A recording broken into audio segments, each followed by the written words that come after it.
आप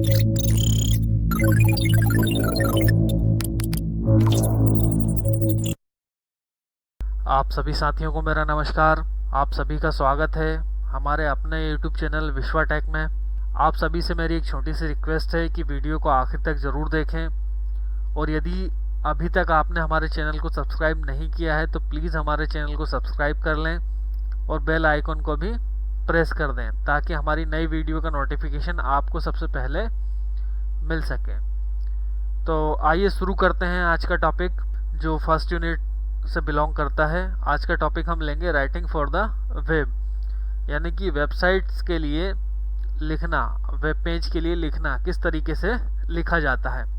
तो इसमें सबसे पहली चीज़ आती है, when writing for the web using plain language allows user to find what they need, understand what they have found and then use it to meet their needs. It should also be actionable, findable and shareable. इसका मतलब क्या है कि जब हम web के लिए लिखते हैं, यानी कि हमारे वेब पेज के लिए लिखते हैं, और उसके लिए हम एक सिंपल लैंग्वेज का या सिंपल प्रोग्रामिंग लैंग्वेज जैसे कि है HTML का उपयोग करते हैं, तो जो यूज़र्स होते हैं उन्हें उनकी रिक्वायरमेंट्स के हिसाब से समझना पड़ता है, जानना पड़ता है। हमें ये समझना पड़ता है कि वो क्या समझना चाहते हैं, क्या ढूंढना चाहते हैं हमारी साइट्स पर, जैसे कि हम पहले ही बात कर चुके हैं।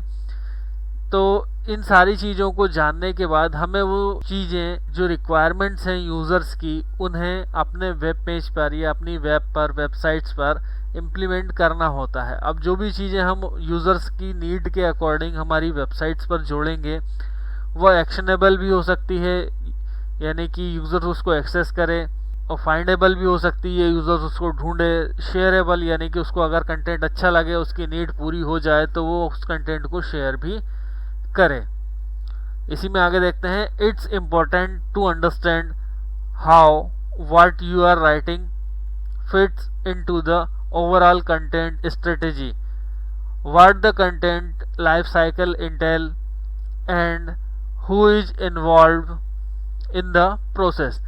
हमें समझना भी ज़रूरी होता है कि जो भी राइटिंग वर्क हम कर रहे हैं हमारी वेब के लिए, वो जो कंटेंट होगा, पूरा का पूरा कंटेंट जो होगा, वो हमारे कंटेंट की लाइफ साइकिल पे फिट बैठता है या नहीं, हमें समझना ज़रूरी होगा। क्योंकि ये बहुत महत्वपूर्ण चीज़ होती है, इम्पोर्टेंट होता है कि यदि हम जो भी लिख रहे हैं, अगर वो चीज़ हमारे कंटेंट के लिए फिट नहीं बैठ रही है, जिसलिए हमारे पर्पस को पूरा नहीं कर रही है, तो वो किसी काम की नहीं होगी। इसलिए हमारे लिए सबसे इम्पोर्टेंट चीज़ होती है कि हम जो भी राइटिंग वर्क कर रहे हैं, जो भी कोड लिख रहे हैं, वो हमारे पर्पस को पूरा करता है या नहीं। और हमें ये भी ध्यान रखना होता है कि हम जो कंटेंट राइटिंग कर रहे हैं, उस प्रोसेस में कौन कौन पर्सन्स इंडिविजुअली और डायरेक्टली इन्वॉल्व है। तो इन चीज़ों का हम ध्यान रख के वेब राइटिंग स्टार्ट कर सकते हैं। इसी में हम अगला टॉपिक देखते हैं, डाउनलोड टाइम, कि डाउनलोड टाइम क्या होता है। डाउनलोड टाइम का मतलब होता है कि कोई भी वेब पेज को हमारे वेब ब्राउज़र पर दिखाई देने में जो समय लगता है। जनरली हम इसे ऑफलाइन डाउनलोडिंग से भी रिलेट करके देख सकते हैं। तो आइए समझते हैं डाउनलोड टाइम क्या होता है। Download time means the average time to download any page related to the service, including all content contained therein.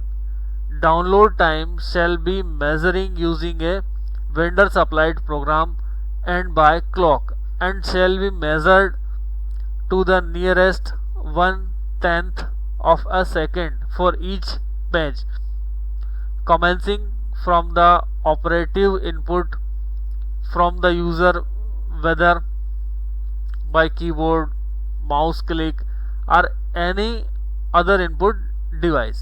मतलब कि जो डाउनलोड टाइम होता है वो क्या होता है, जो डाउनलोड टाइम होता है वो एक एवरेज टाइम होता है, औसत समय जो किसी भी पेज को डाउनलोड होने में लगता है। अब पेज को डाउनलोड होने में मतलब कि हम जो भी वेब ब्राउज़र यूज़ करते हैं, गूगल क्रोम हो गया, मोजिला फायरफॉक्स हो गया, इंटरनेट एक्सप्लोरर हो गया, ओपेरा मिनी हो गया, इनमें से कोई भी वेब ब्राउज़र या इनके जैसे किसी भी वेब ब्राउज़र में हम जब कोई वेबसाइट ओपन करते हैं तो उस वेबसाइट को ओपन होने में जो समय लगता है वो समय कहलाता है उस वेबसाइट का डाउनलोड टाइम।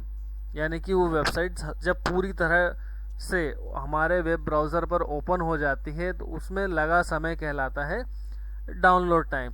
अब download time should be measured using a vendor supplied program, यानी कि किसी भी वेंडर सप्लाइड प्रोग्राम, कई सारे ऑनलाइन प्रोग्राम्स आते हैं जिनसे हम किसी वेबसाइट का डाउनलोड टाइम जान सकते हैं। जैसे कि आजकल एडवर्टाइजमेंट में, टीवी एडवर्टाइजमेंट में बहुत ज़्यादा चल रहा है ओकला प्रमाणित, तो हम okla.com पे जाके भी किसी वेबसाइट का डाउनलोड टाइम या उसका एक्सेस टाइम मेज़र कर सकते हैं।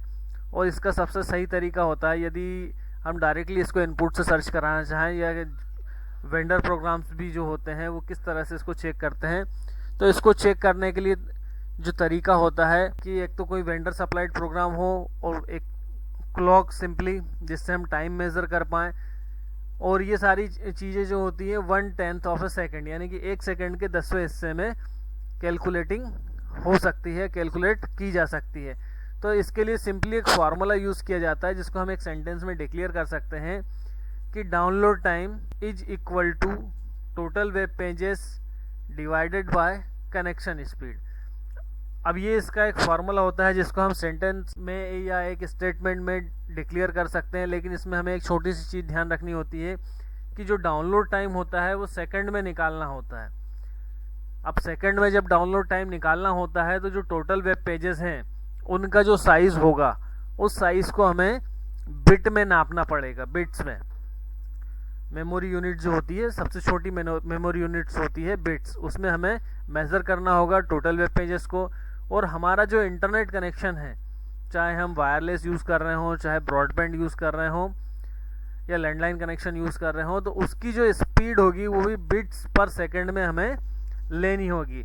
इन तीनों में से कोई भी 2 चीज़ें भी अगर हमें पता हो तो हम तीसरी चीज़ या तीसरी जो आइटम है उसको फाइंड कर सकते हैं। यदि हमें डाउनलोड टाइम ही फाइंड करना है तो हमें टोटल वेब पेजेस का साइज़ जो कि बिट्स में होगा और कनेक्शन स्पीड जो कि बिट्स पर सेकंड में होगी, इन दोनों चीज़ों को इसमें अप्लाई करेंगे तो हमें डाउनलोड टाइम मिल जाएगा। चलिए आगे देखते हैं। अगला हमारा आता है creating and view a web page on your computer, यानी कि अपने कंप्यूटर पर एक वेब पेज कैसे बनाएं और उसको कैसे ओपन करके देखें। तो इसके लिए हमें कुछ रिक्वायरमेंट्स लगती हैं। सबसे पहली रिक्वायरमेंट्स होती है हमारे कंप्यूटर में टेक्स्ट एडिटर की। टेक्स्ट एडिटर हमारे कंप्यूटर में या हमारे ऑपरेटिंग सिस्टम में एक इनबिल्ट होता है जिसको हम नोटपैड के नाम से जानते हैं, जो कि एक टेक्स्ट फाइल क्रिएट करता है। सिंपल टेक्स्ट एडिटर होता है। अब यहाँ पे ध्यान देने वाली बात यह है कि टेक्स्ट एडिटर यूज़ करना है, वर्ड प्रोसेसर यूज़ नहीं करना है। तो टेक्स्ट एडिटर मतलब जिस पे हम टेक्स्ट पे काम कर पाएँ, टेक्स्ट को फॉर्मेटिंग ना कर पाएँ, उसका कलर चेंज ना कर पाएँ, ये सारी चीज़ें वर्ड प्रोसेसर में आती हैं। तो हमें सिंपली एक टेक्स्ट एडिटर का यूज़ करना है। उसमें हमें क्या करना है टेक्स्ट एडिटर में कि सबसे पहले तो हमें अपना टेक्स्ट एडिटर ओपन करना है। टेक्स्ट एडिटर ओपन करने के बाद में हमें हमारा HTML का कोड उसमें लिखना है। कोड लिखने के बाद में तीसरी स्टेप होती है कि हमें हमारे कोड को या हमारी टेक्स्ट फाइल को सेव करना होता है। अब सेव करने के लिए फिर से हमें 3 चीज़ों का ध्यान रखना होता है कि पहला तो जब सेव करते हैं हमारी टेक्स्ट फाइल को या टेक्स्ट एडिटर की फाइल को जिसमें हमने HTML कोड लिखा है, उसमें हमें .html या .htm फाइल एक्सटेंशन यूज़ करना होता है। यानी जो भी हम फाइल नेम लिखेंगे उसके बाद हमें .html एक्सटेंशन लगाना होगा। आप चाहें तो .htm भी लगा सकते हैं, जैसा कि हमने हमारे पहले वीडियो में देखा था बेसिक्स ऑफ HTML, जिसमें हमने एक छोटा सा प्रैक्टिकल भी अप्लाई किया था। यदि आप चाहें तो उस वीडियो को देख सकते हैं। उस वीडियो का लिंक आपको ऊपर आई बटन में मिल जाएगा।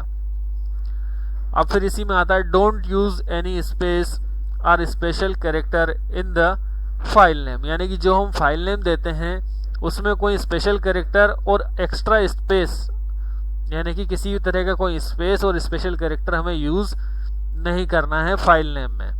और फिर इसी में तीसरी चीज़ हमारे लिए आती है ध्यान देने के लिए, सेव करने के लिए, decide where in your computer you will save the file. ये सबसे इम्पोर्टेंट चीज़ होती है, क्योंकि क्या होता है अक्सर कई यूज़र्स क्या करते हैं जो शुरुआती दौर में होते हैं सीखने के, वो लोग अपनी HTML फाइल को सेव करते हैं, अपनी टेक्स्ट फाइल को सेव करते हैं, .html भी लगा देते हैं, नाम भी परफेक्ट दे देते हैं, लेकिन लोकेशन सेलेक्ट करना भूल जाते हैं।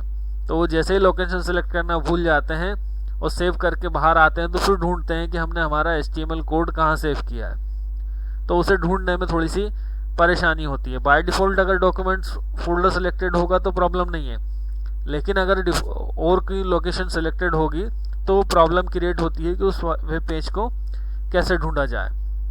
तो इसलिए हमें पता होना चाहिए कि हम हमारा जो टेक्स्ट फाइल है या HTML फाइल है उसको हमारे कंप्यूटर के किस लोकेशन पे सेव कर रहे हैं, ताकि उसको इजीली एक्सेस किया जा सके, और एक्सेस करने के साथ ही यदि उसे किसी दूसरी फाइल से लिंक करना हो तो भी इजीली किया जा सके।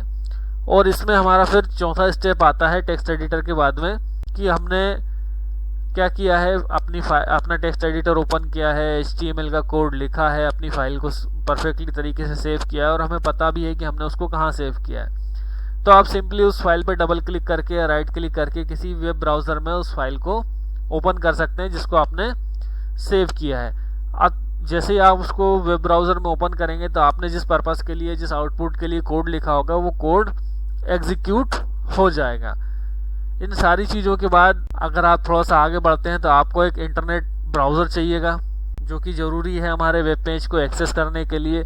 अगर इंटरनेट ब्राउज़र आप यूज़ नहीं करेंगे या आप किसी कारण से उसको यूज़ नहीं कर पा रहे हैं या नहीं चल रहा है आपके कंप्यूटर में ठीक से इंटरनेट वेब ब्राउज़र, तो क्या होगा कि आप वेब पेजेस तो कोड कर लेंगे, लेकिन उनको एक्सेस करने के लिए आपको किसी न किसी वेब ब्राउज़र की ज़रूरत होती है। और इसके लिए यदि आपके पास में कोई एडिशनल वेब ब्राउज़र नहीं है या इंटरनेट ब्राउज़र नहीं है, तो कंप्यूटर में हमारा जो सिस्टम होता है, ऑपरेटिंग सिस्टम, उसमें बाय डिफ़ॉल्ट एक इंटरनेट एक्सप्लोरर होता है, उसमें आप इसको अपने वेब पेज को एक्सेस कर पाएंगे। और तीसरी सबसे बड़ी चीज़ होती है कि इसके लिए आपको HTML और CSS आना चाहिए। यदि आपको HTML और CSS नहीं आता है या उसकी बेसिक जानकारी नहीं है तो आप इस कोड को या अपनी वेबसाइट के कोड को या HTML कोड को नहीं लिख पाएंगे। आशा करते हैं आपको आज का ट्यूटोरियल समझ में आया होगा। यदि इससे रिलेटेड आपको कोई डाउट्स या क्वेरीज हो तो आप बिल्कुल कमेंट सेक्शन में लिख सकते हैं। धन्यवाद।